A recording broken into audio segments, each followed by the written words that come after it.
पोलादपूर पोलिसांची धडक कारवाई. मुंबई गोरेगाव ड्रग्ज मृत्यू प्रकरणातील आरोपीला ठोकल्या बेड्या. गोरेगाव म्युझिक कन्सर्टमधील 2 ड्रग्ज मृत्यूनंतर फरार झालेल्या आयुष साहित्यला पोलादपूर पोलिसांनी गोव्याला जाताना ठोकल्या बेड्या. मुंबईतील गोरेगाव येथील नेस्को ग्राउंडवर झालेल्या म्युझिक कन्सर्ट दरम्यान 2 युवकांचा ड्रग्जच्या अतिसेवनामुळे मृत्यू झाला होता. यानंतर आयुष विकी साहित्य हा उल्हासनगरमधील आरोपी फरार झाला होता. रायगड पोलीस अधीक्षक आंचल दलाल यांच्या मार्गदर्शनाखाली पोलादपूर पोलीस ठाण्याचे सहाय्यक पोलीस निरीक्षक आनंद रावडे यांनी केलेल्या नाकाबंदीमध्ये गोवा येथे कारने जाताना आयुष साहित्य याच्यावर झडप घालून त्याला बेड्या ठोकल्या आहेत. गोरेगाव येथील म्युझिक कन्सर्टच्या नावाखाली आयोजित रेव पार्टीमध्ये ड्रग्जचे अतिसेवन करणाऱ्या 2 तरुणांचा मृत्यू झाला होता. या प्रकरणी वनराई पोलीस ठाणे मुंबई शहर येथे भारतीय न्याय संहिता आणि NDPS कायद्याअंतर्गत गुन्हा दाखल करण्यात आला होता.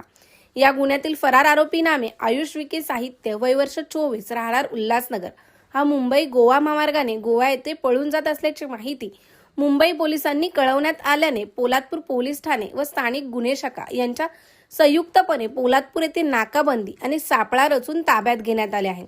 आयुष साहित्य याने एक्स्टेक्सी या नावाचे अंमली पदार्थ सदर म्युझिक कन्सर्टमध्ये वितरित केल्याचे निष्पन्न झाले आहे.